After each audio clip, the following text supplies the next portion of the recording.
Friends, development of endosperm, इसी point के बारे में आज हम डिस्कस करेंगे। स्टार्ट करते हैं हमारा आज का पॉइंट जो है डेवलपमेंट ऑफ एंडोस्पर्म। बहुत सिंपल और आसान पॉइंट है।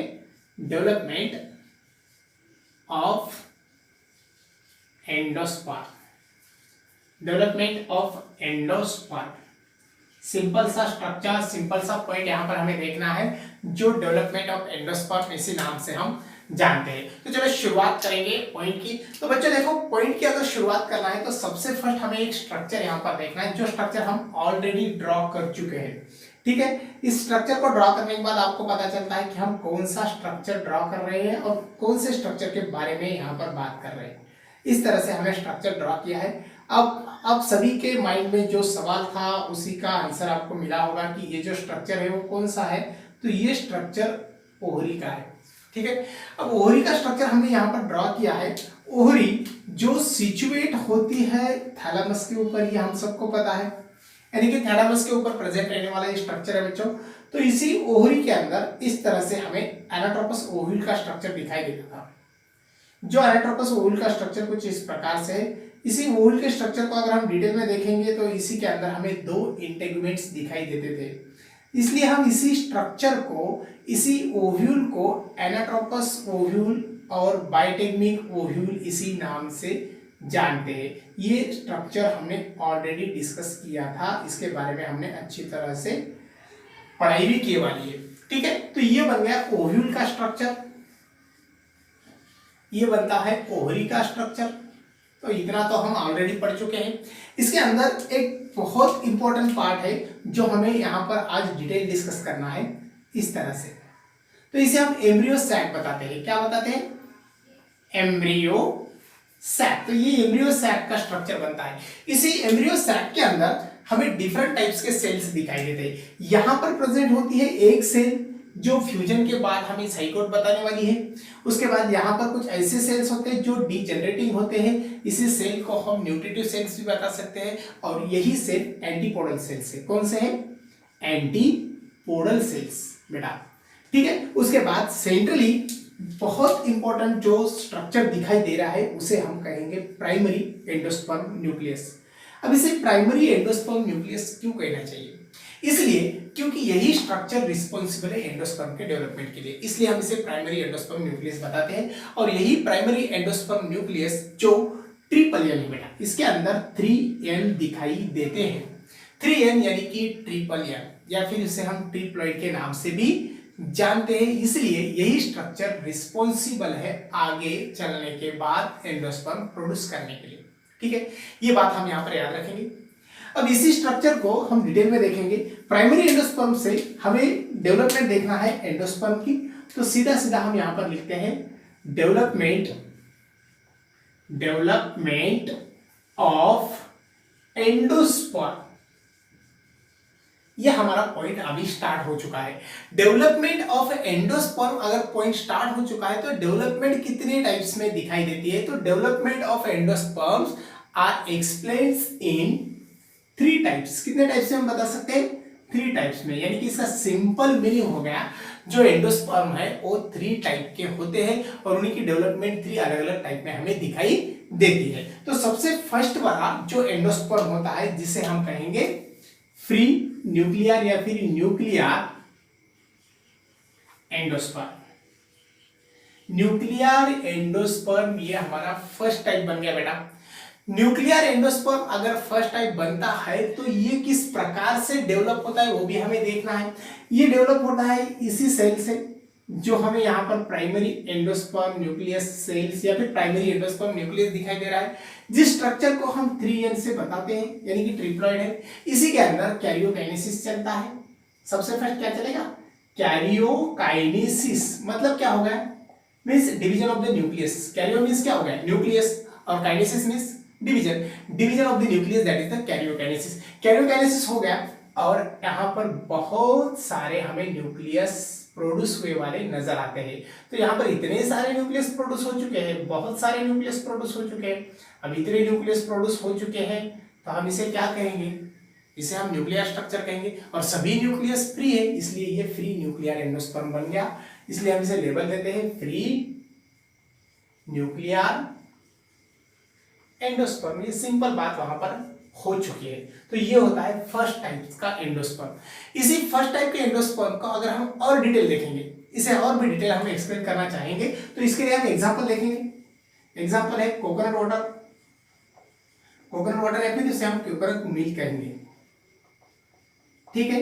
इस तरह से वहां पर लिक्विड फॉर्म में जो भी न्यूक्लियस होते हैं तो वो फ्री फॉर्म में होते हैं, तो ये होता है free nuclear endosperm. Then second type जो होती है उसके बारे में बात करेंगे। अब सेकेंड टाइप क्या है, सेलुलर एंडोस्पर्म है। सेलुलर एंडोस्पर्म मतलब क्या हो चुका है, सेलुलर एंडोस्पर्म का मतलब क्या होता है। सेलुलर एंडोस्पर्म यानी कि प्राइमरी एंडोस्पर्म न्यूक्लियस का डिवीजन होता है और वहां पर हमें सेल मास दिखाई देता है, इसे हम सेलुलर एंडोस्पर्म कहेंगे। तो सीधा सीधा हम डायग्राम ड्रॉ करते हैं। ये सिंगल सेल है, क्या करेगी सिंगल सेल, या फिर प्राइमरी एंडोस्पर्म न्यूक्लियस क्या करेगा, प्राइमरी एंडोस्पर्म न्यूक्लियस डिवीजन बताएगा। डिवीजन बताने के बाद वहां पर हमें यहाँ सीधा सीधा हम थोड़ा यहाँ पर क्लियर करते हैं, इसे अलग पेन से लिखते हैं, थोड़ा डार्क बनाना है। अब देखो सेलुलर एंडोस्पर्म है, ये थोड़ा डार्क बनाएंगे।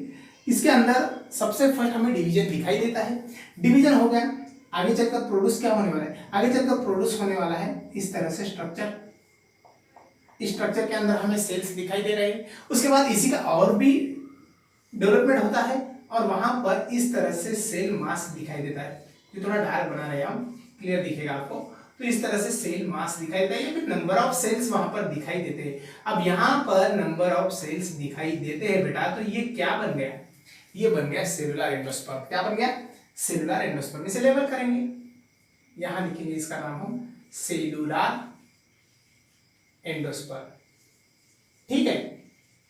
ये तो बन गया। एग्जांपल के तौर पर हम इसे क्या अंदर एग्जांपल ऐड कर सकते हैं। एग्जांपल्स क्या है, बालसम, ठीक है, बालसम। पेटूनिया का एग्जांपल लेते हैं, पेटूनिया का एग्जांपल वहां पर लेते हैं, पेटूनिया का एग्जांपल हो गया। इतने सारे एग्जांपल वहां पर ऐड हो चुके हैं। उसके बाद चलते हैं अनदर टाइप्स की तरफ, जो होता है थर्ड टाइप हमारा, जिसे हम कहेंगे हेलोबियल एंडोस्पर्म। क्या कहेंगे, हेलोबियल एंडोस्पर्म। जो थर्ड टाइप है हेलोबियल एंडोस्पर्म, हेलोबियल एंडोस्पर्म यहां पर बन गया। अब देखो हेलोबियल एंडोस्पर्म, इसका मतलब जो फ्री न्यूक्लियर स्ट्रक्चर फॉर्म हो चुका है यहाँ पर, उसके अंदर एक हेलो फॉर्म होता है। हेलो यानी कि गैप फॉर्म होता है, और जो गैप वहां पर दो अलग टाइप्स के सेल को अलग अलग हमें दिखाता है। अगर दो टाइप्स के सेल अलग अलग दिखाई दे रहे हैं तो उसे हम हेलोबियल एंडोस्पर्म के नाम से जानते हैं, ठीक है। तो अब यहाँ पर हम सीधा सीधा प्राइमरी एंडोस्पर्म न्यूक्लियस का स्ट्रक्चर निकालेंगे। ये सेल बन गए प्राइमरी एंडोस्पर्म। इसके अंदर फर्स्ट डिवीजन दिखाई दे रहा है, इस तरह से हमें सेल्स प्रोड्यूस होते हुए नजर आ रहे हैं। और इतने सेल प्रोड्यूस हो गए तो उसके बाद यहाँ पर आगे का स्ट्रक्चर जो मिलता है, फर्स्ट टाइम हमें 2 सेल्स मिलेंगे यहाँ पर, इसे करेक्शन करना है। उसके बाद फिर से हमें डिवीजन दिखाई देता है और इस तरह से हमें 4 अलग अलग सेल्स का स्ट्रक्चर वहां पर दिखाई दे रहा है। इसके बाद यहाँ पर होती है अरेंजमेंट, और अरेंजमेंट बनने के बाद कुछ सेल्स इस तरह से यहाँ पर एडजस्ट हो जाते हैं और कुछ सेल्स जो होते हैं वो सेल्स नहीं यानी कि न्यूक्लियस दिखाई देते, यानी कि न्यूक्लियर स्ट्रक्चर दिखाई देते, तो वो कुछ इस तरह से वहां पर अरेंज हो जाते हैं। अब इतना तो हो गया, इसे थोड़ा डार्क बनाएंगे। डार्क बनाने के बाद क्लियर दिखेगा ये स्ट्रक्चर किस प्रकार से हो गया अरेंज। अब अरेंज होने के बाद यहां पर हमें 2 टाइप्स के सेल दिखाई दे रहे हैं। ये होता है सेल मास और ये बनते हैं फ्री न्यूक्लियस या फिर न्यूक्लियर स्ट्रक्चर, इस तरह से। और यहाँ पर इस तरह से गैप आगे चलकर हमें दिखाई देने वाला है, तो इसे हम हेलोप कहेंगे। तो इस तरह से ये हेलोबियल स्ट्रक्चर हमें मिलता है। अब देखो बच्चों, ये ज्यादातर हमें दिखाई देता है मोनोकॉट्स के अंदर, मोनोकॉट्स के अंदर। तो इतने सारे एग्जांपल्स वहां पर होते हैं। तो आज के लिए जो हमने देखा है उसे एक बार फिर से देखते हैं। देखो सबसे फर्स्ट हमने यहाँ पर स्ट्रक्चर निकाला है ओहरी का।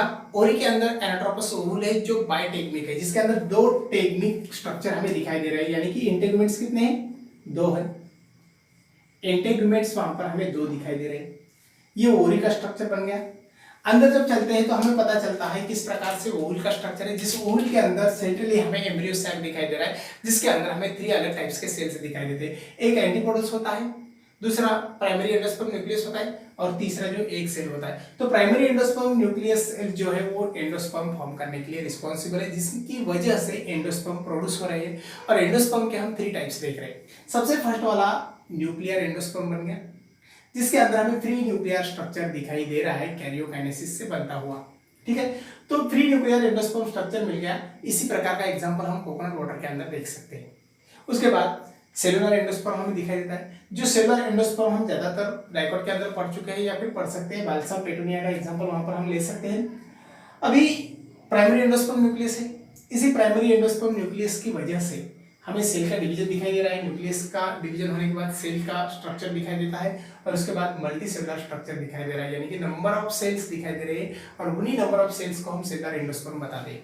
ठीक है, उसके बाद हेलोबियल मोनोकोट्स के अंदर दिखने वाला स्ट्रक्चर, जिसके अंदर प्राइमरी एंडोस्पर्म न्यूक्लियस जो डिवाइड होता है, वहां पर आगे हमें जो स्ट्रक्चर दिखाई दे रहा है कुछ इस प्रकार से। उसके बाद यहाँ पर स्ट्रक्चर दिखाई दे रहा है और देन हम यहाँ पर हेलोब देखते हैं। हेलोब का मतलब क्या हो गया, ऊपर के साइड को सेगमा से, नीचे के साइड को हमें फ्री न्यूक्लियाई दिखाई दे रहे हैं। तो इस तरह से ये स्ट्रक्चर बन गया और इतना स्ट्रक्चर बनने के बाद हम इसे हेलोबियल एंडोस्पर्म बता सकते हैं। ठीक है, तो ये होता है आज के लिए। और एक बात हम यहाँ पर ऐड करेंगे बेटा, तो जब फर्टिलाइजेशन होता है तो ओवरी जो है वो ओव्यूल के अंदर, यहाँ पर लिखेंगे ओवरी जो है वो ओवरी फ्रूट के अंदर कन्वर्ट होती है और ओव्यूल जो है वो कन्वर्ट होता है सीड के अंदर। जो इंटेगुमेंट्स है बेटा, इंटेगुमेंट्स जो कन्वर्ट होते हैं सीड कोट के अंदर, सीड कोट के अंदर। तो इतना हमें यहाँ पर याद रखना है, सीड कोट्स। ठीक है, तो इतना हमें यहाँ पर याद रखना है जो आज के लेक्चर में हो चुका है। ठीक है।